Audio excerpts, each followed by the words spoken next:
We are the Paintress, and that's the problem. We tell ourselves we make a better choice, but give us her power, and most of us would paint the same lie and call it love. You see, we all have a canvas to fill, not with strokes of paint, but with memories, distractions, and denial. When comfort becomes illusion and illusion becomes routine, we sometimes forget we ever wanted the truth.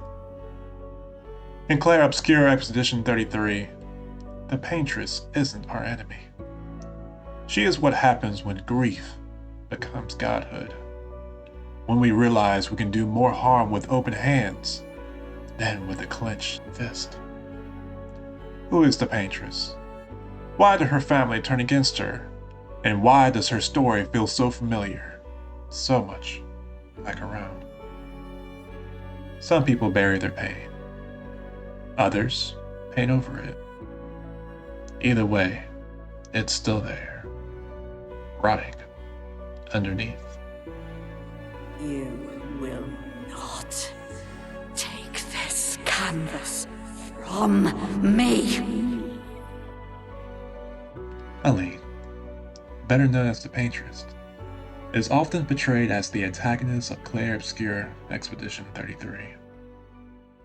But before she was painted as a villain, she was the heart of her family. A master artist, a mother, and once the leader of the Paris Council in Paris. Alongside her husband, Renoir, she wielded a power very few could imagine.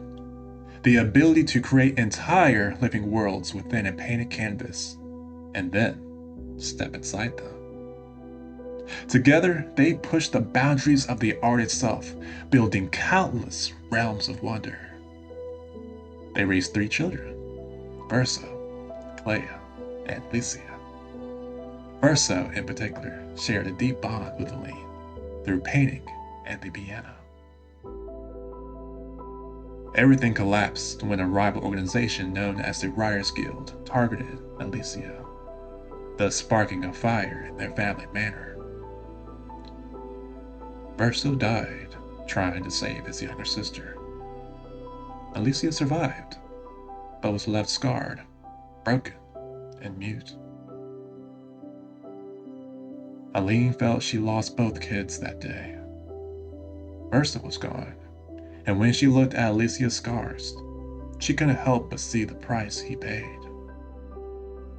Can you imagine having one child die to save the other, only to resent the survivor for it? She knew she shouldn't have these thoughts, and so she retreated into the only canvas painted by Verso.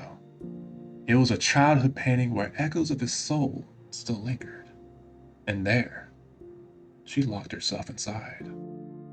Normally, painters aren't meant to stay inside their creations for long. The longer you remain, the more your real body withers in stasis. But Aline didn't care.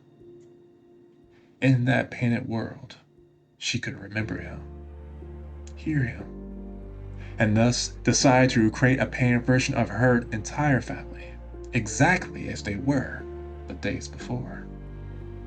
But in trying to remember, began to replace. Slowly, Aline was gone, and the Paintress was born. Not as an enemy, but an artist who reshaped the world to keep her grief at bay. Because if you could paint over pain, is that healing? Or just denial, dressed in color? She taught me how to safely use our gift. How to soar without flying too close to the sun. Renoir knew the truth. In the real world, this was killing her. He wanted her back, and like any husband who feels their partner slipping, tried to pull her out. But Aline wasn't ready. And like so many couples who don't know how to grieve together, turn their pain on each other. The fight that followed tore their painted world apart. Aline, the stronger painter, trapped Renoir beneath the monolith. He, in turn, trapped her above and began erasing her work, piece by piece. The gamage, or great erasing, wasn't meant to punish her. It was to help her, even if it meant destroying the last traces of their lost son. Sounds cruel, but isn't that what interventions are? They remained locked in a stalemate. Aline painted to reserve, and Renoir erased to break her free. Caught between them were the people of Lumiere. The tides changed when Clea, their daughter, stepped in. She knew her mother was wrong. She couldn't bear to see her mother cling to a ghost, wasting herself in illusions when the real world needed her. She had no quarrel standing with her father and expediting the removal of her mother. Clea then painted the Neverons, creatures she once drew as a child with Verso. What began as play was now weaponized against her mother. Until then, every death returned Chroma to Aline as the natural flow of life. They interrupted that cycle, and for the first time, Aline began to weaken. Meanwhile, the people of Lumiere only felt the gamage. Each year, whole generations vanished, their loved ones erased in waves of rose petals. They didn't see Renoir fighting to save his wife. They didn't see Clea turning monsters against her mother. They only saw her, the Paintress, and sent expeditions to end her. But that's the tragedy of her story. Even as Renoir fought to break the illusion, Aline, or more so now the Paintress, fought to keep the dream alive. As her world unraveled, and everyone seemed to turn against her, she held on tighter to her last sense of peace. She had one last gift to give, a warning. The addiction of the canvas was palpable, and Aline was swimming in it, consumed by the simple bliss that it afforded her. Would we not do the same if we had the ability to hide in distractions as easily as she did? And like any addict, she held on harder, and so she etched a steadily descending number onto the monolith, a reminder that her strength was fading, bit by bit, a direct consequence of the relentless efforts of both her husband and her daughter, Clea. It marked the oldest age she could shield from Renoir's gamage.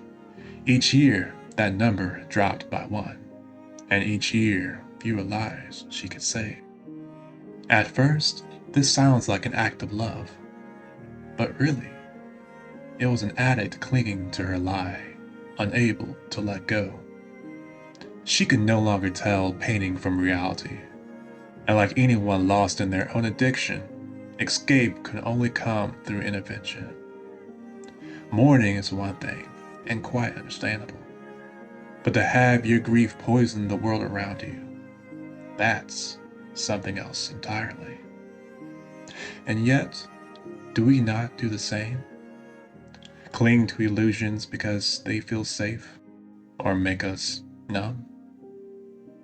Substances, work, entertainment, love, can all become poisons of choice. We judge her because it's easy to point a finger, but if we lost family, spouse, or job, would we not also don the same mask and run? Even with the smaller bumps life throws at us, do we not find ourselves in the same place as Aline? Yes, she was guilty of doing wrong. Her pain became her mask, consuming the canvas and family alike. But with softer eyes, maybe we can see the truth. We are like the Paintress, and that, in itself, is the problem. Come along. Let's go home.